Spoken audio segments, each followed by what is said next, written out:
Hello, my name is Sarah Maria Wilson, and I am an undergraduate writing and speaking coach at the Writing Center at Azusa Pacific University, which is just outside of Los Angeles, California. And today I would like to invite you to find comfort in a changed mindset toward tutoring creative writing. So, as I mentioned, I am a writing and speaking coach, but I started as a writing coach in fall 2019 and then became a and speaking coach in spring 2020, but officially in summer 2020. And I also was a office assistant for the spring to summer 2020 period of time. And my major in college right now, as I am a third year in the BFA Acting for the Stage and Screen program, and I'm also pursuing a minor in screenwriting and shall graduate in spring 2022. So, where do we start in the field of creative writing?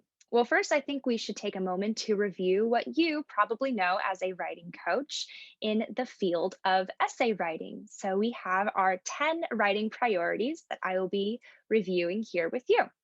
So, what is our most important writing priority? Well, it probably is our thesis. So, I'm going to be asking you some questions that you probably, as a writing coach, will be considering when you're reading along in your clients' projects. So, for number one, your thesis. Does the paper have a message? Is the message worth conveying? And is the message clear to the reader by the time they finish reading this paper? Number two, the audience. Are the point of view, format, word choice, tone, and style consistent with the needs and expectations of the audience?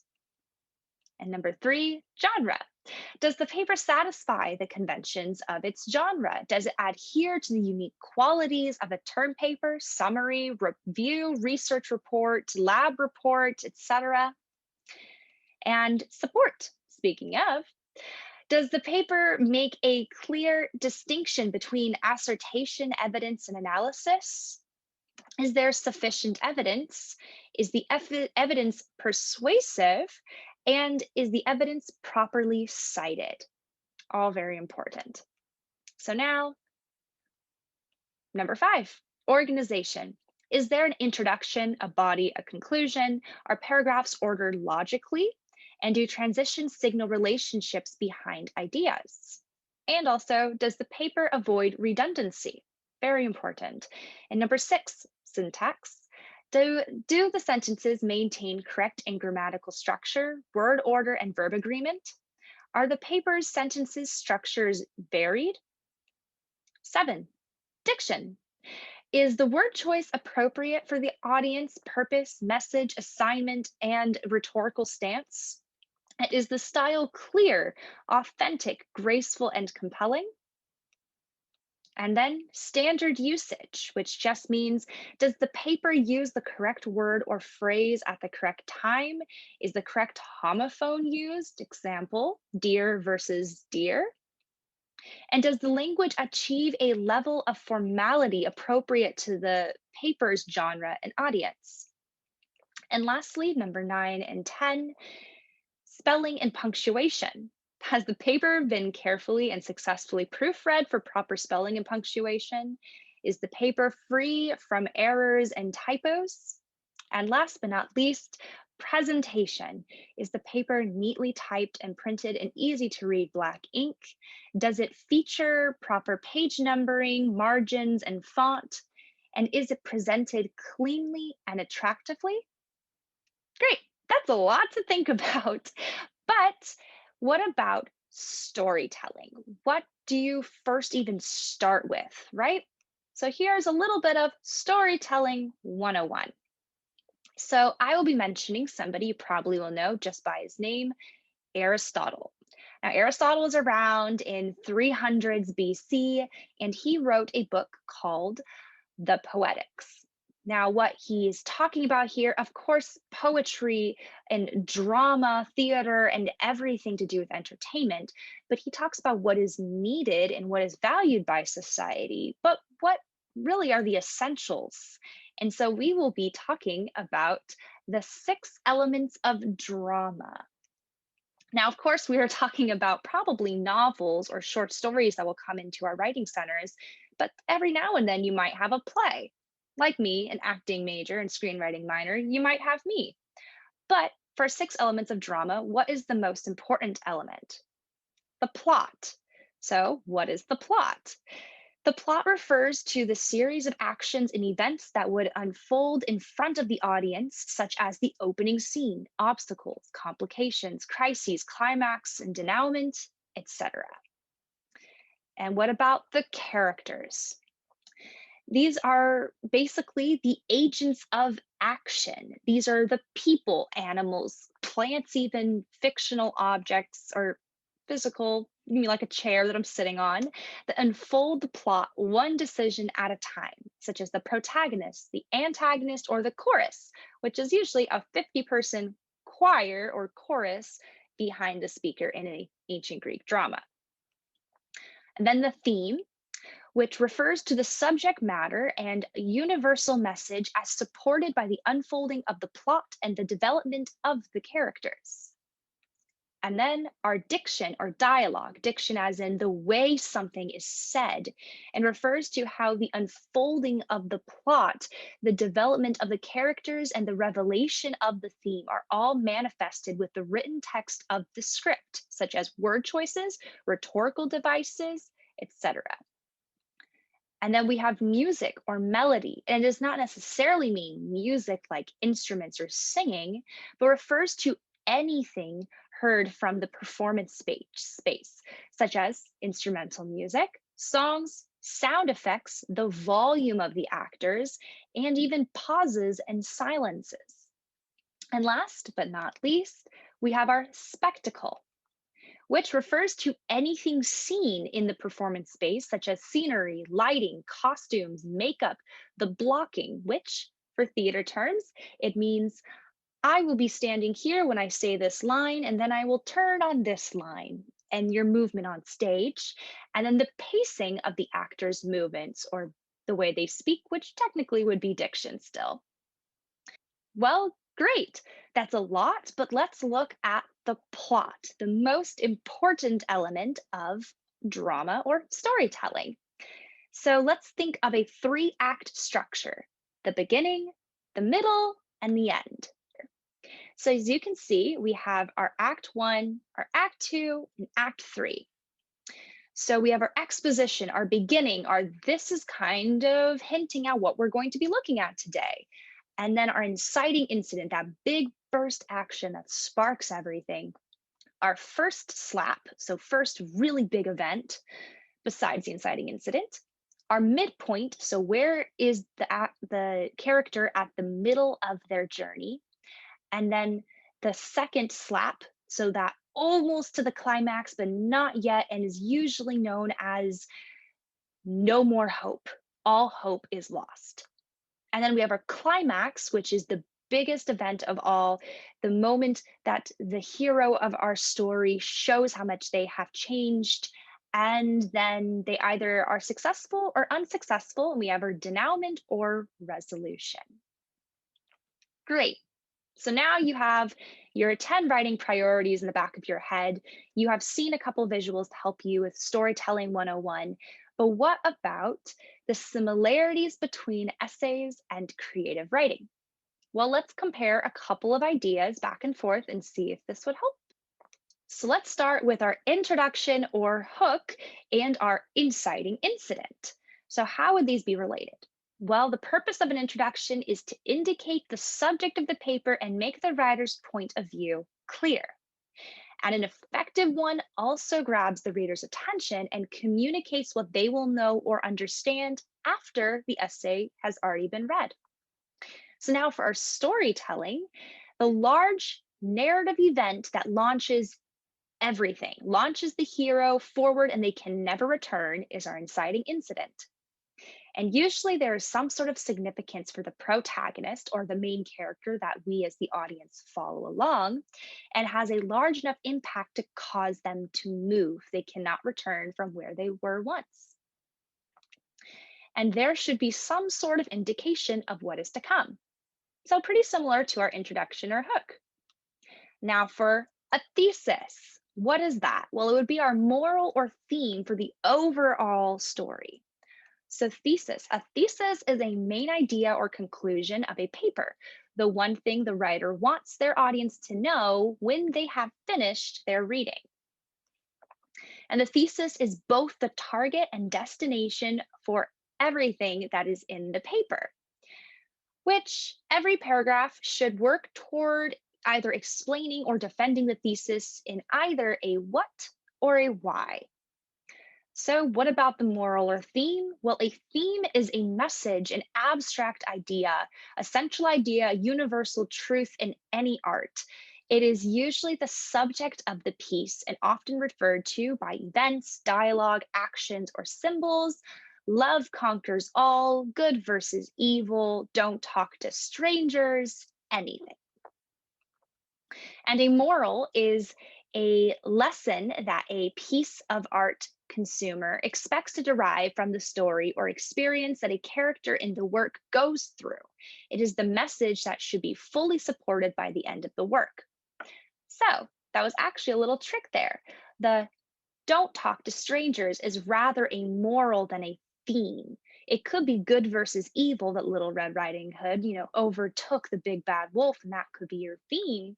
But the moral is don't talk to strangers. So, topic sentences. Those would be our chapter or scene introductions. So, topic sentences, and those would be our chapter or scene introductions.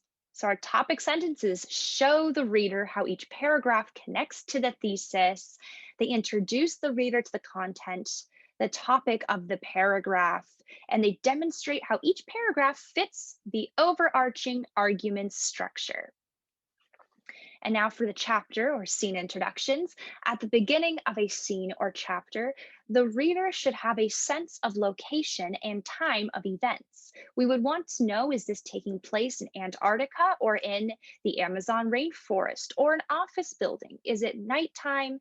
Is it day? What time is it?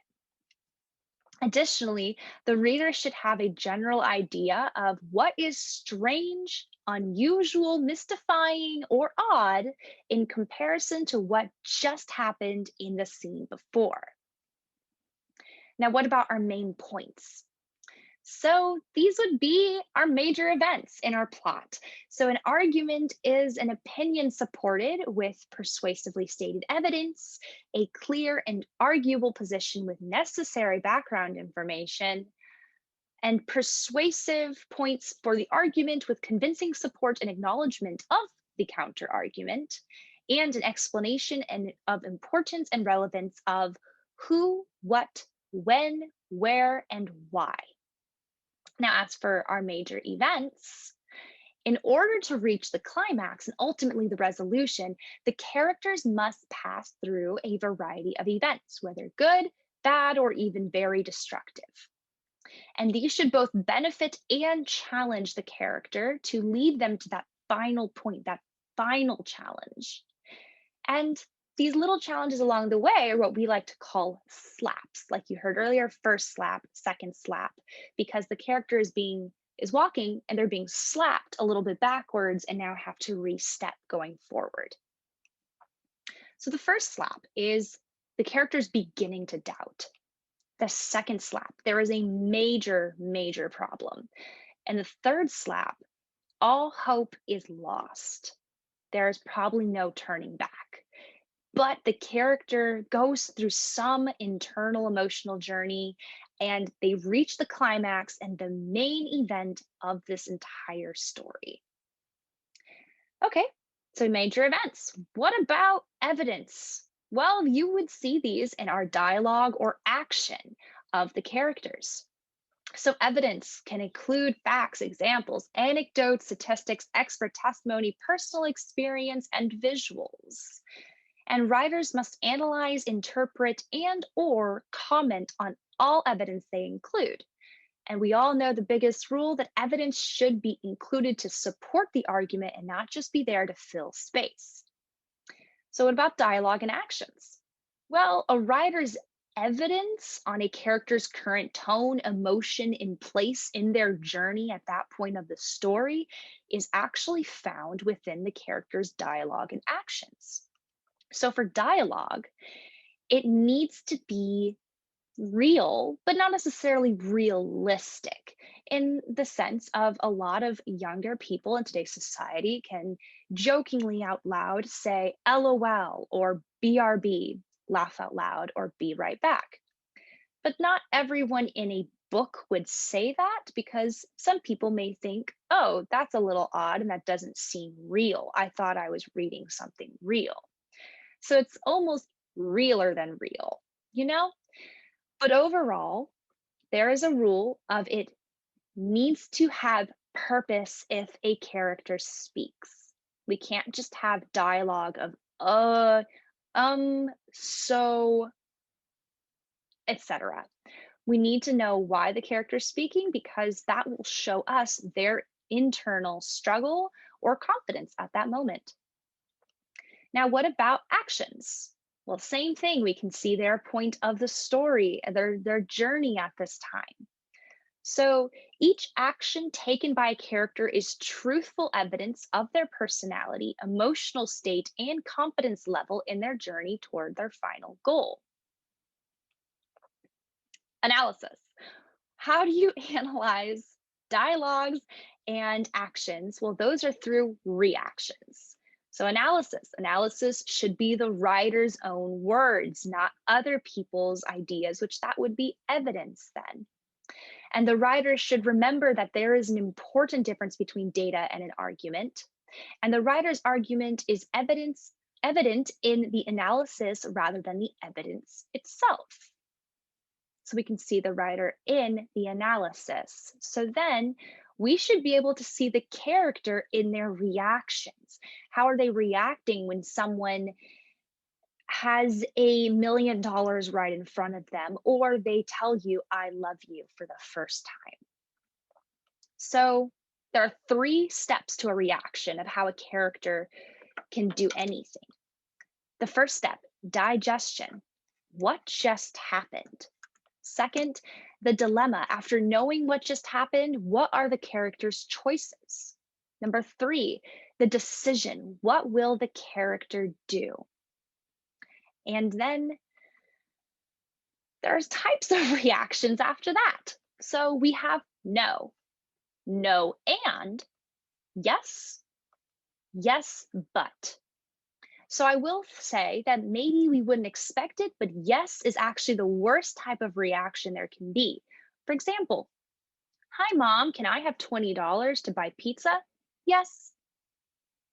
Well, that's it. There's no conflict, there's nothing. But if you say, yes, but you need to do X number of chores, now the character has to go through a struggle in order to get pizza.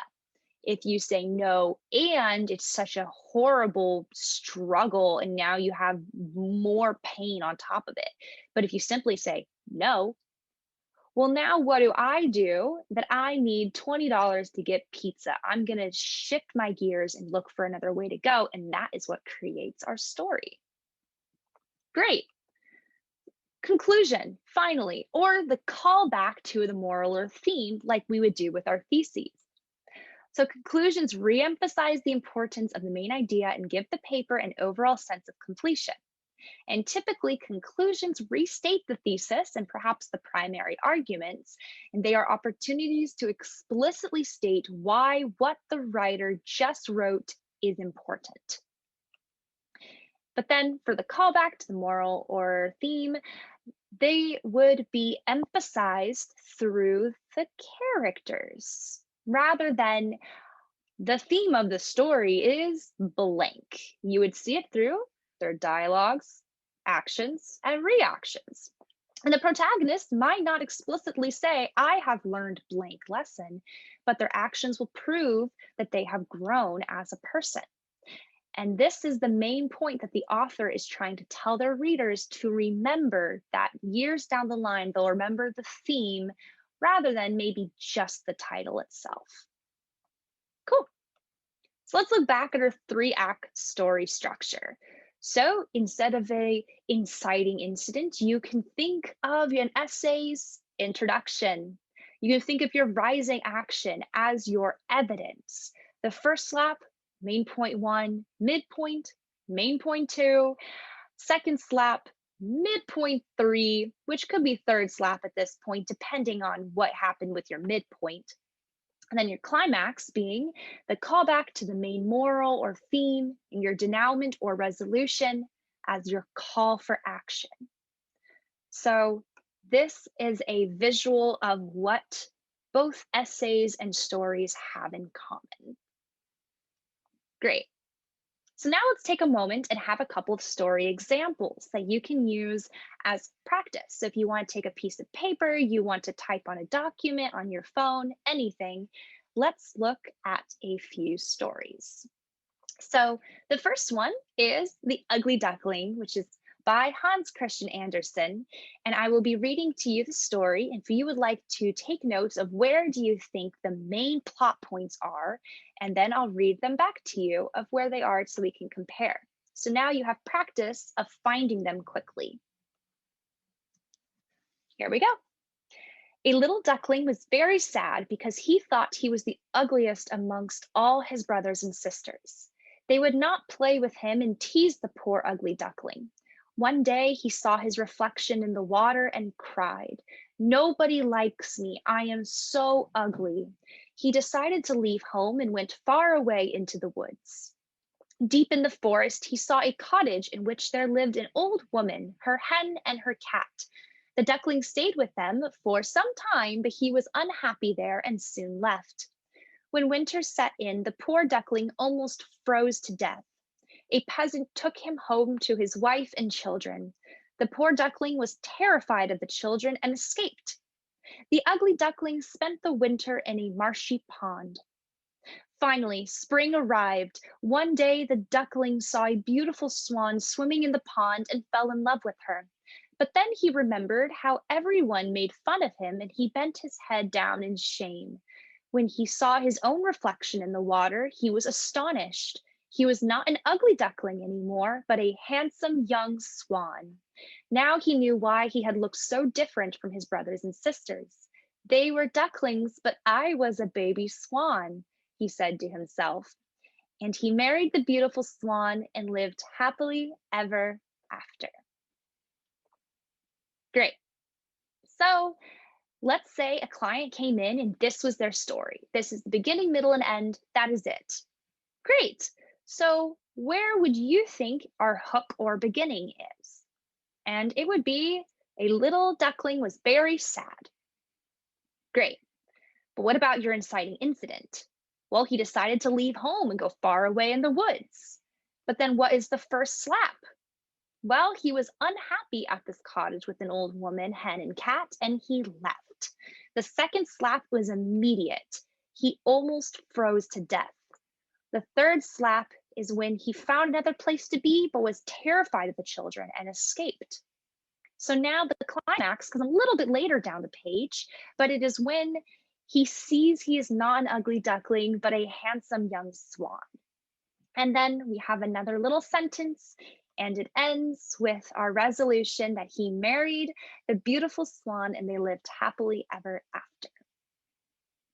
So, did you get them all? Did you have a little struggle? Well, it's okay because we're going to go into another example. So, now we have Little Red Riding Hood by Charles Perrault. So, you do know this story. So again, it is not going to be exactly what it'll be like in a writing appointment, but at least now you can have a little bit more practice of seeing, oh, that is an inciting incident. That is this, that is this. So here we go. One day, Little Red Riding Hood's mother said to her, "Take this basket of goodies to your grandma's cottage, but don't talk to strangers on the way." Promising not to, Little Red Riding Hood skipped off. On her way, she met the big bad wolf, who asked, "Where are you going, little girl?" "To my grandma's, Mr. Wolf," she answered. The big bad wolf then ran to her grandmother's cottage much before Little Red Riding Hood and knocked on the door. When Grandma opened the door, he locked her up in the cupboard. The wicked wolf then wore Grandma's clothes and lay on her bed, waiting for Little Red Riding Hood. When Little Red Riding Hood reached the cottage, she entered and went to Grandma's bedside. "My, what big eyes you have, Grandma," she said in surprise. All the better to see you with, my dear, replied the wolf. My, what big ears you have, Grandma, said Little Red Riding Hood. All the better to hear you with, my dear, said the wolf. What big teeth you have, Grandma, said Little Red Riding Hood. All the better to eat you with, growled the wolf, pouncing on her. Little Red Riding Hood screamed, and the woodcutters in the forest came running to the cottage. They beat the big bad wolf and rescued Grandma from the cupboard.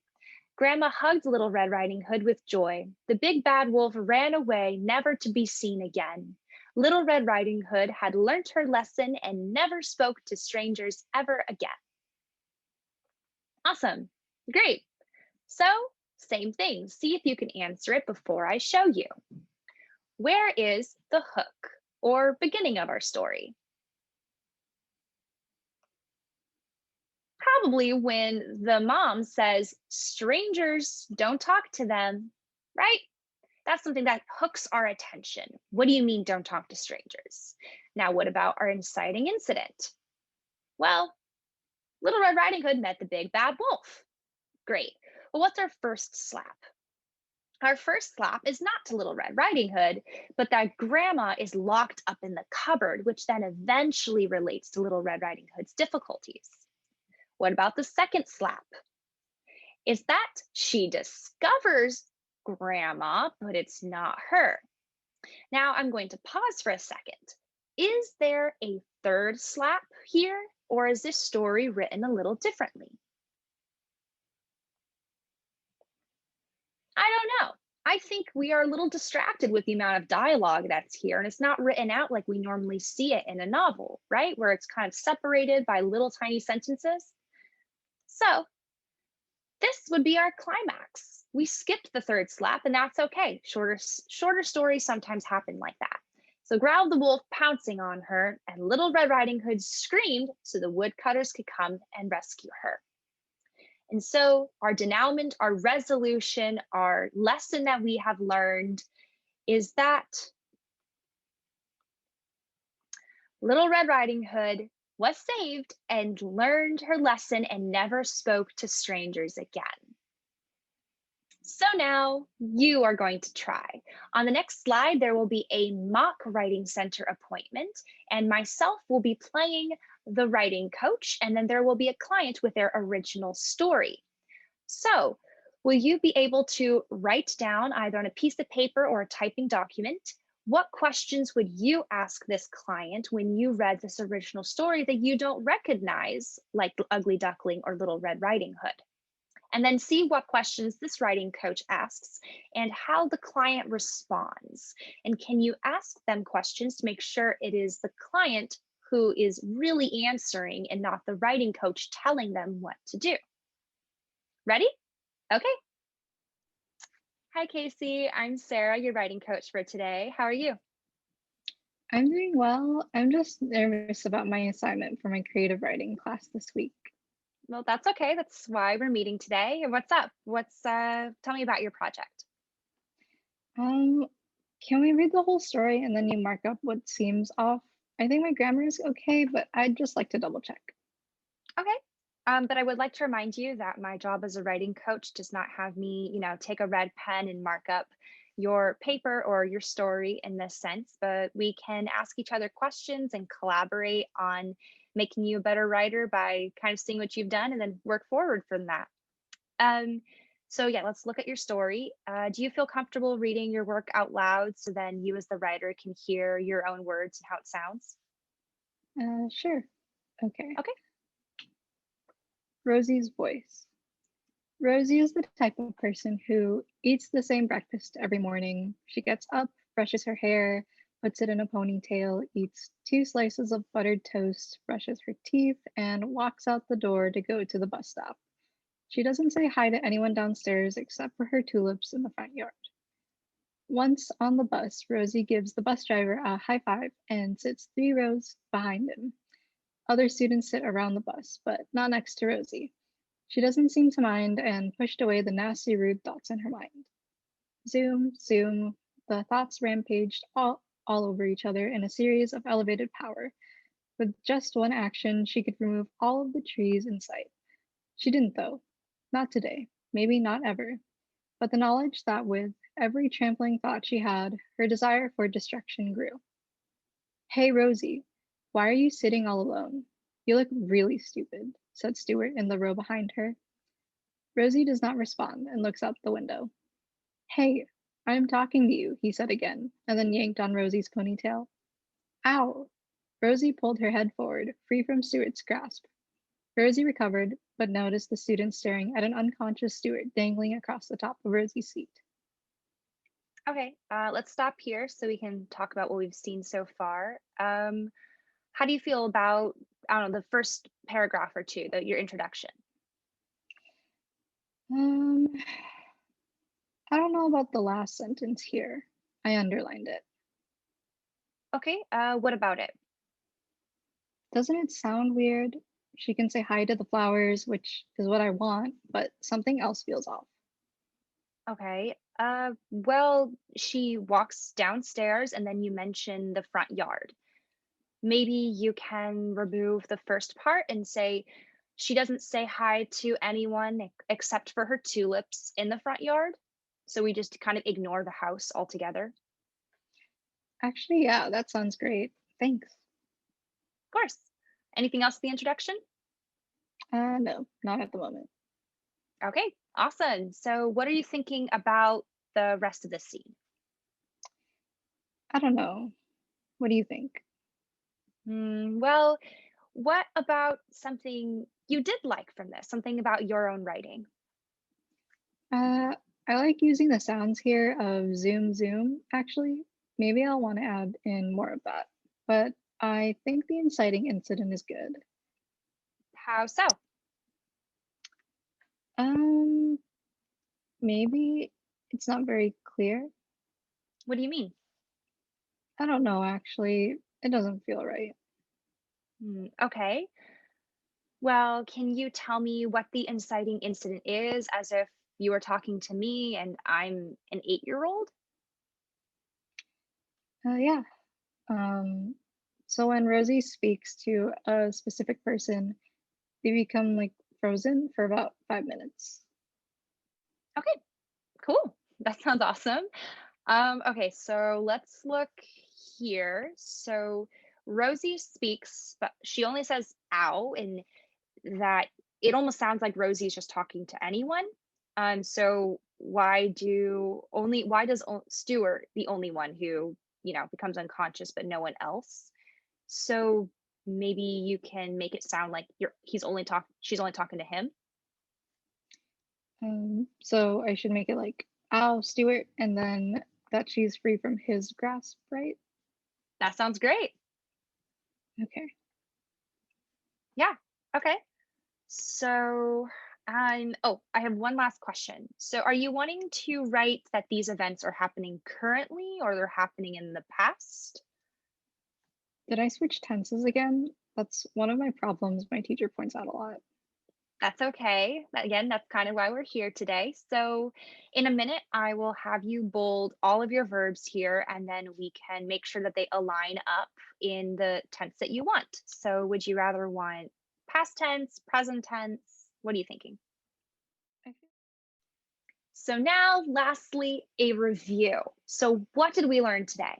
Well, our main takeaways from today are that the thesis and plot are the most important function of any project, whether non-fictional or fictional, and that essays and stories are more similar than what you would think, with the intro or hook as the inciting incident, the thesis as the moral or theme, the topic sentences as the chapter or scene introductions, the main points as the major events which relate back to the theme, the evidence as the dialogue and actions, the analysis as the reactions, and our conclusion as the callback to the moral or theme. But most importantly, that you can do this and we believe in you, and you should be able to believe in yourself too. Because honestly, you did it. You are now able to see the similarities and differences between an essay and a short story and how you can coach them to help further the talents and skills of all of your clients. So, Thank you so much for your time with me today, and I hope that you have a wonderful time. But if you have any questions, now is the time to write them down. Ask your questions, write down your concerns or observations, and ask them to your writing center director or mentor at a later time. So, again, thank you so much, and I hope that you have a wonderful rest of your day and enjoy the rest of this amazing conference.